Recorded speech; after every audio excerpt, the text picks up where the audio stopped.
Hello friends, आप सभी का स्वागत है स्टडी कवर क्लासेस में। तो आज की इस वीडियो में हम लोग JCRT क्लास 8 मैथ का प्रश्नावली 8 15.2 का क्वेश्चन नंबर 8 से लेकर हम लोग 11 तक पूरा इसमें कंप्लीट बनाने वाले हैं। ठीक, तो बने रहिए एंड तक। और चैनल पर नए हैं तो चैनल को सब्सक्राइब कर लीजिए। चलिए हम लोग क्वेश्चन नंबर 1 से स्टार्ट करते हैं, यानी क्वेश्चन नंबर 8 से स्टार्ट करते हैं। क्वेश्चन नंबर 8 में है कि 56 सेंटीमीटर गुना 0.4 मीटर गुना 0.25 मीटर माप वाले कार्टून बॉक्स में 7 सेंटीमीटर गुना में 5 सेंटीमीटर गुना में 2.5 सेंटीमीटर की कितनी साबुन की टिकियाँ रखा जा सकता है। ठीक, सबसे पहले हमारा मीटर में है तो इसको सेंटीमीटर में चेंज करेंगे, और ये भी हमारा मीटर में है तो इसको भी हम लोग पहले सेंटीमीटर में चेंज कर लेंगे। ठीक, ये जो हमारा लेंथ और चौड़ाई और ऊंचाई दिया गया है, ये हमारा जो है सो एक पहले बड़ा कार्टून का दिया गया है। ठीक, और उन्हीं में हम लोग छोटा छोटा कार्टून को, जो किसका है तो साबुन का टिकिया है, ठीक, उसको हम लोग रखेंगे। तो सबसे पहले हम लोग देख लेंगे कि इसका क्षमता कितना है, कि ये कितना रख सकता है। तो उसके लिए हम लोग सबसे पहले इसका आयतन निकाल लेंगे, और आयतन को हम लोग जैसे 1 से भाग दे देंगे तो हमारा टोटल कितना अटेगा हमारा निकल जाएगा। चलिए शुरू करते हैं, इस वीडियो को बनाने का स्टार्ट करते हैं। और चैनल पर नए हैं तो चैनल को सब्सक्राइब कर लीजिए। चलिए हम लोग क्वेश्चन नंबर 8 से स्टार्ट करते हैं। चलिए सबसे पहले यहाँ पे हम लोगों को समझना है कि लंबाई चौड़ाई और ऊंचाई इसमें क्या दे रखा है। ठीक, देखिए जब भी हमारा इस तरीके से रहता है, ठीक, तो ये हमारा पहला वाला लंबाई यानी L होता है, और दूसरा वाला हमारा B यानी चौड़ाई होता है, और C यानी उसके बाद वाला जो होता है हमारा H यानी ऊंचाई होता है। ठीक, तो हम लोग सबसे पहले यहाँ पे लिखेंगे L बराबर जो है 56 सेंटीमीटर में है, और B हमारा है 0.4 मीटर। ठीक, इसको हम लोग सबसे पहले मीटर से सेंटीमीटर में चेंज करने के लिए 100 से गुना करेंगे, तो ये हमारा 40 सेंटीमीटर हो जाएगा। उसके बाद इसको हम लोग गुना करेंगे तो 0.25 ये हमारा क्या है तो ये H दिया हुआ है। ठीक, इसको हम लोग सेंटीमीटर में चेंज करेंगे तो 100 से गुना यानी 25 सेंटीमीटर इसका हो जाएगा सेंटीमीटर में। ठीक, तो सबसे पहले हम लोग बड़ा बॉक्स जो है हमारा, इसका हम लोग पहले क्षमता निकाल लेते हैं, जिसको हम लोग आयतन बोलते हैं। तो हमारा होता है L गुना में B गुना में H। ठीक, तो L का मान है 56 सेंटीमीटर में, और B का मान है 40 सेंटीमीटर में, और ये हमारा 25 सेंटीमीटर। बस इतना हम लोग करके यहाँ पे छोड़ दे रहे हैं। ठीक, अब इस पर आ जाते हैं। इसमें हम लोग देखते हैं कि इसका एक अगर यदि डब्बा इसमें रखेगा तो कितना वो आयतन जगह लेगा। ठीक, तो इसके लिए भी हम लोग फिर से पहले इसका साबुन की टिकिया का आयतन निकाल लेते हैं। साबुन की टिकिया का आयतन, टिकिया का आयतन, एक डिब्बा इसमें निकाल रहे हैं। ठीक, तो इसका भी वही चौड़ाई, लंबाई गुने चौड़ाई गुने ऊंचाई, तो 7 सेंटीमीटर गुना में 5 और 2.5।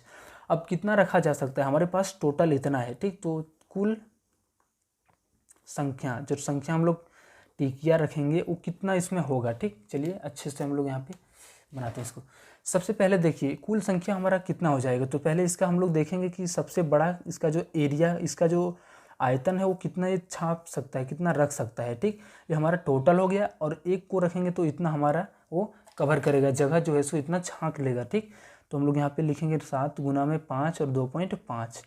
यहाँ से पॉइंट उड़ाएंगे तो एक 0 आ जाएगा। 25 से ये 10 बार में हमारा कैंसिल कट जाएगा, 5 से ये 8 बार में, और 7 से भी ये 8 बार में। ठीक, चलिए अब गुना करते हैं तो 8 8 64 हो गया, और गुना में 10 तो 640 हम लोग इस तरीके से इस डब्बे को इसके ऊपर रख सकते हैं। ठीक, ये 640 टिकिया हमारा आंसर हो जाएगा।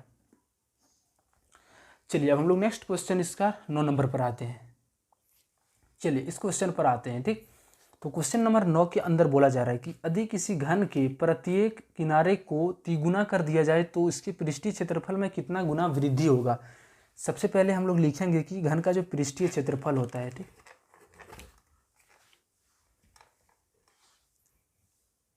चलिए सबसे पहले हम लोग यहाँ पे लिखेंगे कि घन का पृष्ठीय क्षेत्रफल कितना होता है। तो घन का जो पृष्ठीय क्षेत्रफल होता है, घन का पृष्ठीय यानी संपूर्ण या कुल बोल सकते हैं। ठीक, पृष्ठीय क्षेत्रफल तो हमारा ये 6L² हो जाता है। ठीक, तो यहाँ पे देखिए उसको क्या कर दिया जा रहा है कि जो किनारा है, मतलब जो हमारा L है, चूँकि जब L को हम लोग 3 गुना कर देंगे तो इससे जो है सो उसका घन कितना गुना हो जाएगा। तो चलिए हम लोग देखते हैं। तो सबसे पहले L की जगह पर हम लोग 3L रख देते हैं। ठीक, तो कितना वृद्धि होगा, तो 3L की जगह पर हम लोग 3L रखेंगे, तो यहाँ पे रख देते हैं 6 गुना 3L का स्क्वायर। ठीक, अब बट्टे में हम लोग फिर इसको यहाँ पे रख देते हैं। अब चलिए हम लोग कटाते हैं यहाँ से। ठीक, 3 3 9, 9 और 6 को गुना करेंगे तो ये 54, और L को जब 2 बार गुना करेंगे तो L², और नीचे में 6, उसके बाद एल स्क्वायर। ठीक, एल स्क्वायर से एल स्क्वायर कैंसिल, 6 से 9 बार में कैंसिल, यानी उसका जो पृष्ठीय क्षेत्रफल है 9 गुना ज़्यादा हो जाएगा। चलिए इसके बाद हम लोग यहाँ पे आते हैं, इसके आयतन में कितना गुना वृद्धि होगा, यानी फिर से हम लोग एल की जगह पर 3L रख देंगे। ठीक, तो सबसे पहले हमारा जो क्षेत्रफल होता है वो आयतन होता है, इसका घन का आयतन जो होता है वो L³ होता है। ठीक, L³ यानी R³ S³ कुछ भी लिख सकते हैं, लेकिन तीनों हमारा क्यूब में होता है। तो हम लोग यहाँ पे L³ पहले से था, अब L की जगह पर हम लोग 3L रख देंगे। ठीक, तो 3L रख देंगे तो क्या हो जाएगा L की जगह पर, तो इसको हम लोग कंपेरिजन करते हैं, तो 3L हमारा बन जाएगा, इसका जो L³ कर देंगे और पहले वाला जो था वो L³ हो जाएगा। ठीक, क्या किए, सबसे पहले हमारा जो 3L कितना वृद्धि होगा उसको हम लोग ऊपर में लिखे, 3L का होल क्यूब कर दिए, यानी L की जगह पर हम लोगों को 3 गुना रखने के लिए बोला जा रहा है। तो यहाँ तो 3L, और हम लोग देखे पहले हमारा जो L³ था, इन दोनों को कंपेरिजन देख लेंगे कि दोनों में अनुपात में कौन बड़ा है। ठीक, अब यहाँ से जब गुना करेंगे तो ये 3 तिया 9 तिया 27 का L³ और यहाँ से ये L³ आ जाएगा, ये दोनों कट जाएगा तो कितना हो जाएगा आंसर में 27 गुना, यानी उनसे 27 गुना अधिक हो जाएगा। चलिए क्वेश्चन नंबर 10 पर आते हैं। ठीक, बेलन ए का व्यास 7 सेंटीमीटर और ऊंचाई 14 सेंटीमीटर है, बेलन बी का व्यास 14 सेंटीमीटर और ऊंचाई 7 सेंटीमीटर है, दोनों में से किसका आयतन अधिक है। जांच कीजिए कि क्या अधिक आयतन वाले बेलन का पृष्ठीय क्षेत्रफल भी अधिक है। चलिए सबसे पहले यहाँ पे एक बेलन ये है जिसका जो हमारा व्यास है वो 7 सेंटीमीटर यहाँ से लेकर यहाँ तक, और दूसरा जो हमारा बेलन बी है उसका व्यास 14 सेंटीमीटर है। चलिए इस पर आते हैं, सबसे पहले हमारा इसके लिए लिखते हैं। ठीक, तो ये हमारा जो L का मान यानी H का जो मान हो जाएगा इसका 14 सेंटीमीटर, और देखिए व्यास दिया हुआ है। ठीक, हमको त्रिज्या निकालना पड़ता है, तो यानी R निकालना पड़ता है, तो इसको हम लोग आधा कर देते हैं, तो R का जो मान हो जाएगा 7/2 सेंटीमीटर। अब इस पर आते हैं, इसका जो व्यास दे रखा है 14 सेंटीमीटर, तो इसका आधा करेंगे तो हमारा त्रिज्या निकलेगा, तो 14/2 यानी ये 7 सेंटीमीटर में आएगा, और H जो है वो 7 सेंटीमीटर। चलिए सबसे पहले हम लोग ए का देखते हैं, आयतन कितना है। पहले लिखेंगे यहाँ पे बेलन ए का आयतन, बेलन ए का आयतन, तो हमारा फार्मूला होता है πr²h। ठीक, पाई का मान है 22/7 और आर का मान इसके लिए हमारा छोटा, पहले ए बेलन के लिए लिए थे, इसकी जगह पर ए रखेंगे 7/2 और h का मान है 14। ठीक, ये 7 से 7 कट जाएगा, 2 से ये 7 बार में कट जाएगा और 2 से ये 11 बार में कट जाएगा। अब 11 इधर हो गया 7 7 49, अब इसको गुना कर लेते हैं। ठीक, तो 4 और 9 और इधर से भी 9 4 13, कितना आ गया हमारा 539।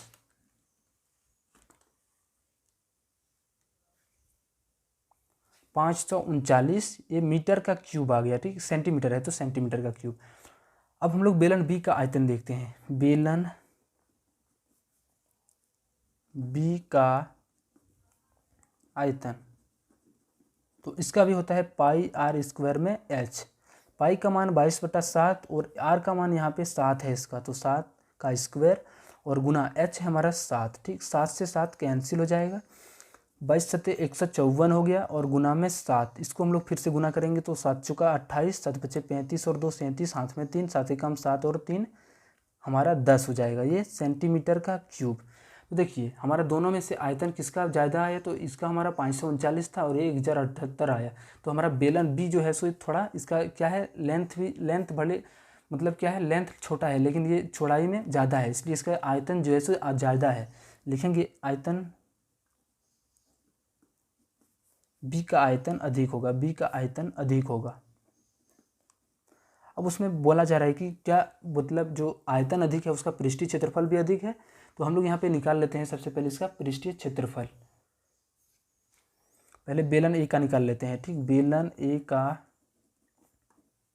पृष्ठीय क्षेत्रफल तो होता है फॉर्मूला 2πr और h प्लस का r।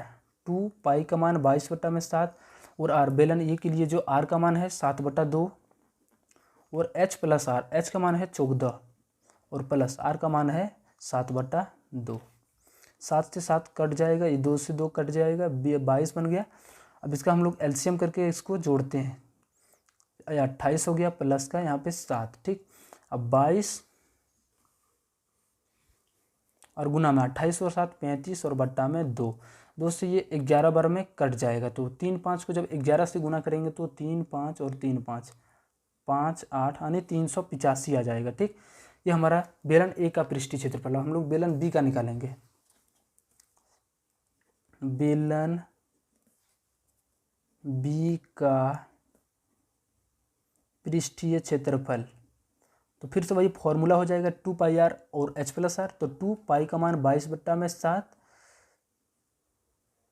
उसके बाद 2 पाई, उसके बाद r है। ठीक, तो इसके लिए r का जो मान है वो 7 है और h प्लस आर, तो h का मान इसका 7 है और r का भी मान 7 है। इस 7 से 7 कट जाएगा, 22 दूना 44 और गुना 7 और 7 को गुना जोड़ेंगे तो 14 हो जाएगा। चलिए इसको हम लोग गुना करके देखते हैं। तो 44 को जब 14 से गुना करेंगे तो 4 चौके 16, 4 चौका 16, 1 17 और ये 44, 6 7 4 11, 4 1 5 और 1 6 आ जाएगा। ठीक, तो हमारा इसका जो आ गया 616 सेंटीमीटर स्क्वायर आ गया।